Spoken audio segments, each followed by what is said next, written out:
आपण ऐकत आहात जगद्गुरु तत्वदर्शी संत रामपालजी महाराज यांच्याद्वारे लिखित पुस्तक जगण्याचा मार्ग. विषय राजा परीक्षिताचा उद्धार.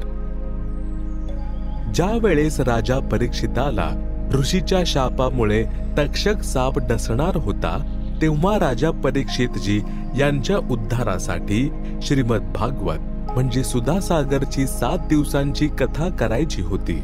पृथ्वीवरील सर्व ऋषी आणि पंडितांना श्रीमद भागवत कथा परीक्षिताला ऐकवण्यासाठी आग्रह केला गेला. ते वास्तविक पंडित होते, परमात्मांचे विधान जाणत होते. त्यांना हेही माहित होते की 7व्या दिवशी परिणाम येईल. 7व्या दिवशी परीक्षित राजाचे काय होणार याकडे जगातील बुद्धिजीवी लोकांचे लक्ष लागले होते. पृथ्वीवरील सर्व पंडितांनी श्रीमद भागवत कथा ऐकवण्यास नकार दिला आणि सांगितले की आम्ही ती कथा ऐकवण्यास अधिकारी नाही. आम्ही कोणत्याही मानवाच्या जीवनाशी खेळ करून पापाचे भागीदार बनणार नाही. ज्या वेदव्यासजींनी श्रीमद भागवत कथा लिहिली होती त्यांनी सुद्धा कथा ऐकवण्यास नकार दिला. सर्व ऋषींनी सांगितले की स्वर्गातून ऋषी सुखदेवजी यांना या कार्यासाठी बोलवावे. त्यांना कथा ऐकवण्यास अधिकार आहे. राजा परीक्षित साठी स्वर्गातून सुखदेव ऋषींना बोलावले.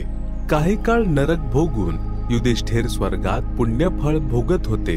त्याने वंशाच्या मोहवश होऊन अर्जुनाचा नातू परीक्षिताच्या उद्धारासाठी आपले काही पुण्य सुखदेव म्हणजे शुकदेव ऋषींना दान केले. त्या पुण्याच्या मूल्यातून श्री शुकदेव ऋषी विमानात बसून पृथ्वीवर परीक्षित राजाला श्रीमद भागवत कथा ऐकवण्यासाठी आले. 7 दिवस कथा ऐकवून परीक्षिताचा राज्य आणि कुटुंबाचा मोह समाप्त केला. तक्षक सर्पाने परीक्षिताला कथेच्या दरम्यानच दंश केला. त्याच वेळी राजाचा मृत्यू झाला.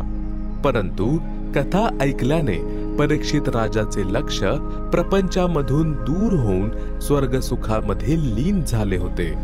राजाच्या पदावर असताना परीक्षितजी यांनी मोठे मोठे धर्मयज्ञ केले होते, ज्यामुळे त्यांच्या पुण्याचा चांगला संचय झाला होता.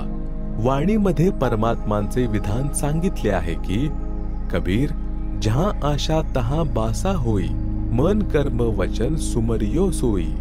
शब्दार्थ गीता अध्याय 8 श्लोक 6 मध्ये देखील हेच प्रमाण आहे की हे भारत, परमात्मा यांचे हे विधान आहे की जो अंतसमयी ज्यामध्ये भाव म्हणजेच आस्था ठेवून स्मरण करतो तो त्यालाच प्राप्त होतो. याच विधानानुसार राजा परीक्षितचा आत्मा स्थूल शरीर सोडून म्हणजे जो सर्पाच्या विषाने मृत्यू पावला होता, सूक्ष्म शरीर युक्त सुखदेव म्हणजे शुकदेव ऋषींसोबत विमानात बसून स्वर्गात निघून गेला. संत गरीबदासजी गाव छुडानी जिल्हा झज्जर यांनी मणिरामजींना सांगितले की सुखदेव म्हणजे शुकदेव ऋषींद्वारे ऐकलेल्या कथेमुळे राजा परीक्षिताचे मन संसारातून हटून स्वर्गप्राप्तीसाठी प्रेरित झाले होते, ज्यामुळे मृत्यूनंतर त्या जन्मात राज्य करत असताना केलेल्या पुण्याच्या फळस्वरूपात स्वर्गात गेला. जन्म मरणाचे चक्र अजून बाकी आहे. काल ब्रह्मच्या लोकात स्वर्ग महास्वर्ग म्हणजे ब्रह्मलोक प्राप्तीलाच उद्धार झाल्याचे मानले जाते, जो संपूर्ण आध्यात्मिक ज्ञानाच्या अभावाचा परिणाम आहे. कालब्रह्म लोकापर्यंतचा उद्धार सुद्धा पृथ्वीवरील कोणत्याही ऋषी पंडिताच्या स्तराचा नसतो, कारण यांचा पाठ व कथा म्हणजेच सत्संग करण्यात मान प्रसिद्धीचा उद्देश असतो. ऋषींना एकमेकांविषयी प्रसिद्धीच्या हावेमुळे ईर्ष्या रोग पण लागलेला असतो. सुखदेव म्हणजे शुकदेवजी एक संत जनकजी यांचे शिष्य होते. राजा जनकाला पूर्ण परमात्मा कबीरजी भेटले होते. त्यांना सोहम नामजप दिलेला होता. राजा जनकाचे सुखदेव म्हणजे शुकदेवजी हे प्रमुख आणि प्रिय शिष्य होते. जनकजी यांनी हा मंत्र केवळ सुखदेव म्हणजे शुकदेव यांना दिला होता, ज्यामुळे सुखदेव म्हणजे शुकदेव यांचा स्वर्ग कालावधी अधिक आहे. राजा जनकासोबत काल याने फसवणूक केली होती.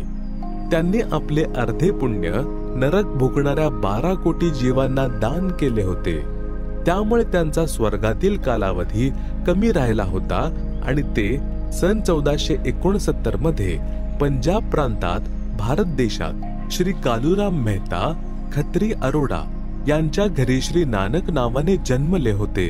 वर्तमानात हे पाकिस्तान देशात आहे.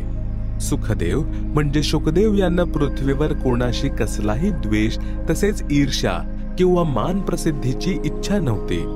त्यांच्याद्वारे ऐकवलेल्या कथेचा प्रभाव परीक्षितच्या मनावर पडला, ज्या कारणाने त्यांचा स्वर्गवास झाला. जर अन्य ऋषीने कथा केली असती तर राजाचे मन राज्य व परिवारात राहिले असते. त्यांचा पृथ्वीवर पुनर्जन्म झाला असता. राजाहून पुण्य नष्ट केले असते. संत गरीबदासजी यांनी सांगितले आहे की, हे मणिराम, जोपर्यंत जीवाचे जन्म मरण संपत नाही तोपर्यंत त्याला परमशांती मिळत नाही.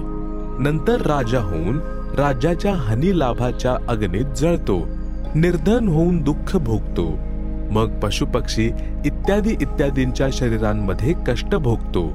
आपण श्री विष्णू उर्फ श्री कृष्णजी यांचे भक्त आहात. वैष्णव साधू श्री विष्णूजी यांना इष्ट रूपात मानतात.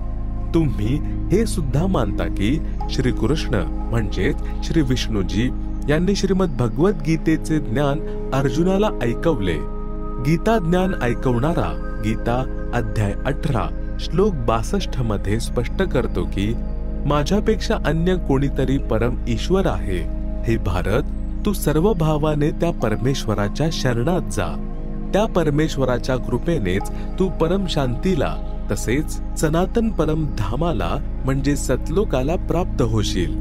गीता अध्याय 7 श्लोक 29 मध्ये गीता ज्ञानदात्याने सांगितले आहे की, जो साधक जरा म्हणजे वृद्धावस्था तसेच मरणापासून म्हणजे मृत्यूपासून सुटका म्हणजेच मोक्ष प्राप्तीसाठी प्रयत्नशील आहे, काल लोकाचे राज्य आणि स्वर्ग महास्वर्गापर्यंतची इच्छा ठेवत नाही, ते तत्ब्रह्माशी संपूर्ण अध्यात्माशी तसेच सर्व कर्मांशी परिचित आहेत. गीता अध्याय 8 श्लोक 1 मध्ये अर्जुनाने गीता ज्ञानदात्याला प्रश्न विचारला की, ज्या तत्ब्रह्मच्या विषयी अध्याय 7 मधील श्लोक 29 मध्ये म्हटले आहे की, ते तत्ब्रह्म काय आहे? याचे उत्तर गीता ज्ञानदात्याने गीता अध्याय 8 मधील श्लोक 3 मध्ये दिले आहे. सांगितले आहे की ते परम अक्षर ब्रह्म आहे. गीता अध्याय 8 मधीलच श्लोक 5 आणि 7 मध्ये गीता ज्ञानदात्याने आपली भक्ती करण्यास सांगितले आहे, ज्यामुळे माझी प्राप्ती होईल. आणि गीता अध्याय 8 मधील श्लोक 8, 9, 10 मध्ये त्या आपल्यापेक्षा अन्य परम अक्षर ब्रह्माची भक्ती करण्यास सांगितले आहे, ज्यामुळे त्याची प्राप्ती होते. गीता अध्याय 2 श्लोक 12, अध्याय 4 श्लोक 5, अध्याय 10 श्लोक 2 मध्ये गीता ज्ञानदात्याने सांगितले आहे की, हे अर्जुन, तुझे आणि माझे अनेक जन्म झाले आहेत, पुढे देखील होत राहतील. गीता अध्याय 2 श्लोक 17 मध्ये ज्याला अविनाशी परमात्मा म्हटले आहे, तसेच अध्याय 15 श्लोक 16-17 मध्ये 3 पुरुष म्हणजे प्रभू सांगितले आहेत. श्लोक 16 मध्ये क्षरपुरुष तसेच अक्षर पुरुषाचे वर्णन आहे. दोघांना नाशवंत सांगितले आहे. नंतर अध्याय 15 श्लोक 17 मध्ये अविनाशी परमाक्षर ब्रह्माची माहिती सांगितली आहे. त्यास उत्तम पुरुष म्हणजे सर्वश्रेष्ठ परमात्मा म्हटले आहे. तोच तीनही लोकांचे पालन पोषण करतो. वास्तवात अविनाशी आहे. गीता अध्याय 15 श्लोक 4 मध्ये गीता ज्ञानदात्याने स्पष्ट केले आहे की, तत्वदर्शी संत भेटल्यानंतर परमेश्वराच्या त्या परमपदाचा शोध घेतला पाहिजे, जिथे गेल्यानंतर साधक पुन्हा परतून संसारात कधीच येत नाहीत. त्या परमात्म्याचीच भक्ती केली पाहिजे, ज्यांच्यापासून संसार रूपी वृक्षाची प्रवृत्ती विस्तार पावली आहे, म्हणजे ज्या परमात्माने विश्वाची रचना केली आहे. गीतेचा उल्लेख समाप्त. संत गरीबदासजी यांनी मणिरामला सांगितले की, परम अक्षर ब्रह्म म्हणजे तत्ब्रह्मची भक्ती माझ्या म्हणजे संत गरीबदासजी यांच्या जवळ आहे. जर तुम्हाला पूर्ण मोक्ष मिळवायचा असेल तर दीक्षा घ्या आणि कल्याण करवून घ्या. मणिरामजी यांना गीतेचे सर्व श्लोक कंठस्थ होते. लगेच समजले आणि दीक्षा घेऊन पाखंडाचा त्याग करून कल्याण करवून घेतले.